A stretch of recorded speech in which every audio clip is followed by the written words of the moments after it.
Veto मांगा था तो हाथ खड़े कर दिए थे, आज भारत ने तो रख दिया और जमानत पर। एक रात में डूबी चीन के ना जाने कितने ट्रिलियन, वो ट्रिलियन डॉलर जो लगाए थे वो भारत के एक डिसीजन ने डुबो दिए। बहुत अकड़ थी चीन के अंदर, भारत की हर चीज पर वीटो लगा दिया करता था। भारत कहता था कि भाई ये आतंकवादी मौलाना मसूद हो, बहुत सारे ऐसे थे जिन्होंने कांधार प्लेन हाईजैक किया था, जिन्होंने भारत के पार्लियामेंट पर हमला किया था, जिन्होंने 26 चार्ज किया था, जिन्होंने बमकांड किया था। मुंबई बहुत तेरे ऐसे आतंकवादी थे जिनके नाम लेकर उन्हें इंटरनेशनल टेररिस्ट घोषित करने के लिए पहुंचा था पाकिस्तान के खिलाफ भारत, यूनाइटेड नेशंस। और जानते हैं जब इन आतंकियों का नाम भारत लेता था तब चीन बीच में आ जाता था।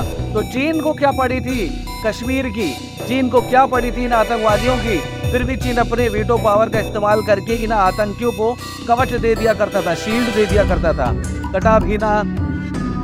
उसके बाद भारत बार बार इन आतंकी हमलों को झेलता रहा, खुद निपटता रहा और मास्टरमाइंड इन्हीं के द्वारा कई बार अटैक कराकर भारत के ऊपर हमला किया करता था। भारत चाहता तो समझता रहा इंतजार, क्या उसने सही टाइम का, सही वक्त का और अपनी चॉइस के वक्त ने अपनी जगह पर घेरा चीन को। तो वो जगह भी भारत की ओकेजन था G20 का, तब भारत ने वहां मारा चीन को जहां उसकी सबसे ज्यादा कमजोर जगह थी और जहां से वो सबसे कमजोर था वहीं पर भारत ने हमला किया। और एक बार फिर उसकी चीनी जो रियासत थी, चीन का जो साम्राज्य था, एम्पायर था, प्राचीन काल में चीनी राजाओं का, चीनी महाराजाओं का और चीनी साम्राज्य का पूरी दुनिया में फैला हुआ था। कहा जाता है कि चीन को गुलाम नहीं बनाया जा सका है। चीनी साम्राज्य एक सिल्क रूट की परिकल्पना पर बैठा था, एक ऐसा रास्ता जिससे चीनी अपनी बेशकीमती चीजें, खासकर सिल्क जिसे कहा करते थे, और उन्हें खुद इन्वेंट किया।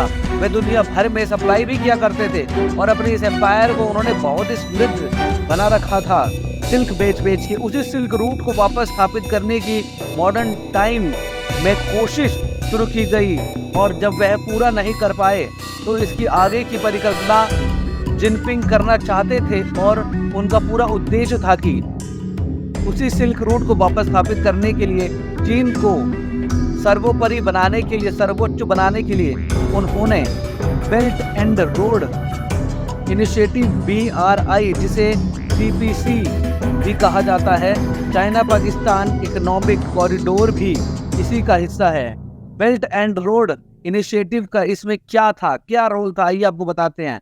इसमें थे कुछ रेल रूट्स और रियल रूट्स, या तो रेलवे ट्रैक और सड़क, इनका नेटवर्क बनाने का ये प्लान था। साथ में समुद्री मार्गों का नेटवर्क बनाने का प्लान था और दुनिया के साथ खुद को जोड़ने का प्लान था। उसके बाद चाइना अपना सस्ता माल आराम से पूरी दुनिया में बेचना चाहता था। जो एक कॉपी कैट चाइना है, इसका माल 2 दिन भी नहीं चलता, उसको वो चाहता था पूरी दुनिया में बेच के और अरबों खरबों रुपए कमाए और सबसे ज्यादा अमीर बन जाए। उसके बाद जानते हो क्या हुआ, चाइना क्या चाहता था? एक्सपेंशन, विस्तार, अपने साम्राज्य का विस्तार, अपने दौलत का विस्तार, चाहे कैसा भी माल बनाए और लोगों को बेवकूफ़ बनाना। उसने ऐसा नक्शा निकाला G20 से पहले, जिसे भारत कब चोरी कर लिया, उसकी डाल दी। उसने अरुणाचल प्रदेश को अटैक किया, अरुणाचल प्रदेश को टारगेट किया और चीन के निशाने पर डाल दिया। और आपको बताते हैं, इंडोनेशिया की जगह मार दी, मलेशिया की जगह मार दी, वियतनाम की जगह मार दी, यहाँ तक कि रशिया तक की ज़मीन को अपने साथ मिलाकर समझ लीजिए कि अखंड चाइना का उसने अपना मैप जारी कर दिया।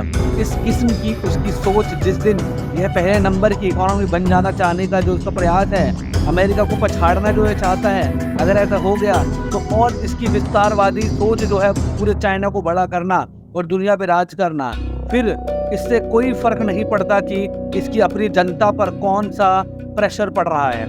इसको कोई मतलब नहीं है कि चाइना में क्या सुसाइड रेट है, एम्प्लॉयमेंट है कि नहीं, एजुकेशन किस स्तर पे, उसे बस दुनिया पे कब्जा करना है। आज की तारीख में चाइना के लोग अमेरिका के शहरों में बहुतायत में नजर आते हैं। दोस्त, जिस तरीके से भारतीय पूरी दुनिया में फैले हुए हैं, वैसे चाइनीज पूरी दुनिया में फैले हुए हैं, लेकिन भारतीयों की अलग इमेज है, एक शांति प्रधान देश की, 4 लोगों की टीम है भारतीयों की। लेकिन चीनियों को जो एक्शन में लोग देखते हैं उससे उनको नीची नज़र से देखा जाता है। ये चाइना से है, क्यों? क्योंकि इनके देश और इनकी जो फॉरेन पॉलिसी है उसके तहत, और सस्पेंशन की नज़र से देखा जाने लगा है इन लोगों को, क्योंकि अमेरिका कुछ एजेंसियों के द्वारा और अलग अलग मौक़ों पर अलग अलग देशों की कुछ एजेंसियों में इनके द्वारा नागरिकों को टारगेट किया जाता है।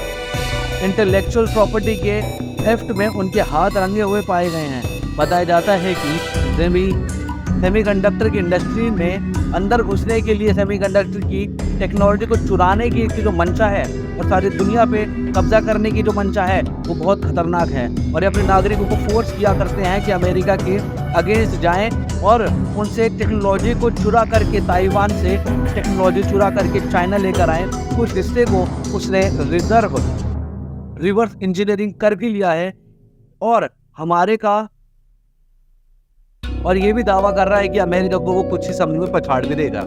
दोस्तों, चाइना ने अपने खुद के फाइटर जेट्स बना लिए हैं। लगातार दुनिया चाइना के ऊपर आरोप लगा रहे हैं, लेकिन चाइना को कोई फर्क नहीं पड़ता कि G20 हो या भारत और अमेरिका का साथ मिलकर काम करना हो, इजराइल की मदद करना हो, सऊदी अरेबिया और UAE के साथ मिलकर साथ में कॉरिडोर की परिकल्पना, जो कि उसे यथार्थ बदलने जा रही है, जो बन गया दोस्त, उसके बाद चीन की किसी को कोई ज़रूरत नहीं पड़ेगी। चीन पहले अपने आप को मैन्युफैक्चरिंग हब के रूप में डेवलप करना चाहता था, उसने कर लिया और पूरी दुनिया को डिपेंडेंट भी बना लिया अपने सस्ते मैन्युफैक्चरिंग के लेबर और इसकी बदौलत पे। लेकिन अब दुनिया जान चुकी है कि चाइना किस तरीके से ऑपरेट कर रहा है, और इसको समझने के बाद अब चाइना की दूरी बनाना चाहती है, दुनिया चाहती है इससे दूर रहो, इससे हटाओ, क्योंकि ये हमारे से पैसे कमा रहा है और हमारी ही पीठ पे खंजर घोंप रहा है। वियतनाम, इंडोनेशिया, मलेशिया और उसके बाद आता है भारत।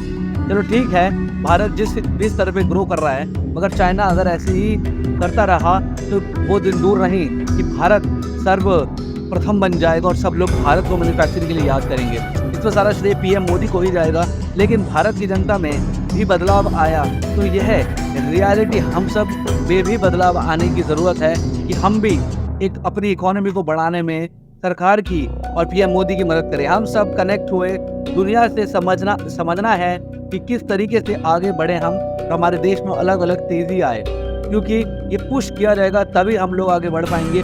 और भारत जो आकर्षित हो गया है G20 के बाद, और ये इनिशिएटिव जो लिया गया है सरकार के द्वारा, PM मोदी के द्वारा, कि इंडिया के अंदर हर कोई इन्वेस्ट करना चाह रहा है, मिडल एशिया हो या साउथ एशिया हो या इवन यूरोपियन कंट्रीज़ हो, अमेरिका हो, हर कोई। पाकिस्तान के इलाके में तो ऑलमोस्ट खरीद लिया है।